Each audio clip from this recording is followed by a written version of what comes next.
director of communities at Salon, and it might sound a little bit odd because of the plural, but we actually do have several communities with long time, deep, loyal roots and rivalries and all the things that communities have on our extended site. We have The Well, which has been around since 1985. It was founded by Stuart Brand and Larry Brilliant from the Florida Catalog days. And we have Table Talk, which is part of Salon, and Salon Letters, which is a newer, really fast-moving commentary space. Goodness. So what does Social Media Club and these events do for you guys?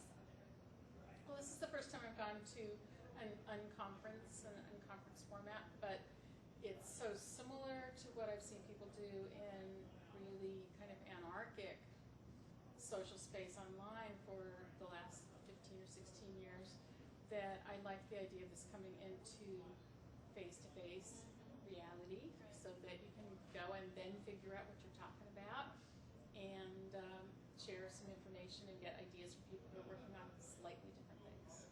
So is there anything today that you really wanted to talk with some people about or were passionate about or were looking to learn more about? Give you a second to think about that one. Today. Let's see. I think the most important thing that I picked up on today was really just sitting down with people and sharing a little bit of insight about tagging, which I find really interesting. And I am fascinated by people who talk about abuse of tagging. And tell me a little bit about that. I haven't heard that term. Well, okay, so examples of abuse of tagging that I've heard. First of all, somebody puts something up and you tag it as being worthless, right? Rather than tagging it saying, you know, this is a book, Right. this is a dog, Right. you tag it as this sucks, right? Wow, I haven't done that. Okay, well, you could do that, Yeah. and there's a question there about whether that's bad behavior. It could hurt the feelings of the person who is tied to this, it could hurt their business, but it depends on how you sort through comments and what you expect in terms of public comments, because it might be that it never matters, because no one's going to search really for things that suck. Right.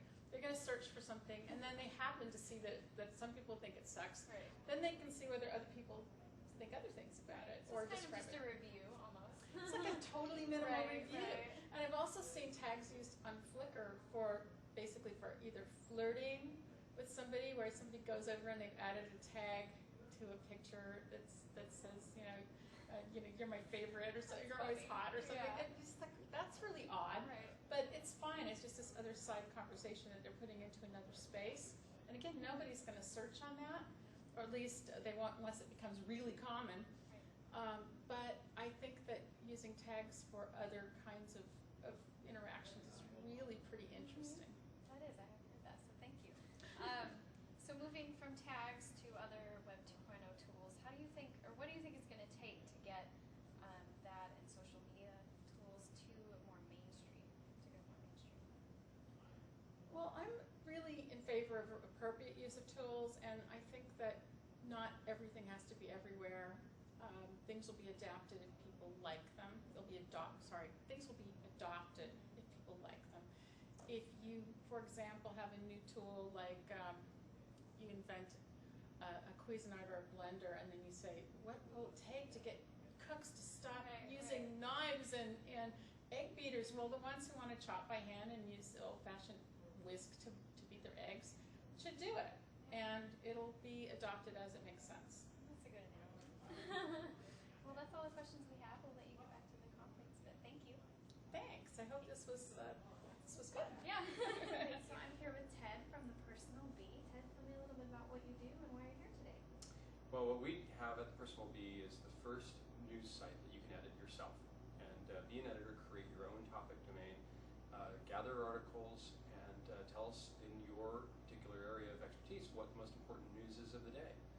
Readers can come in then and construct their own personal newspaper out of all the sections that our users have created, and find out the news that's most important and interesting. So, how do you think that we could get, or what do you think needs to happen for Web 2.0 and social media tools to go more mainstream? Ease of use. It's about letting the individual come and use the product and not know they're doing something called social media. Right. And that's part of what our product's about. It's fundamentally the first thing you come in and you do when you use the product is you just read, right?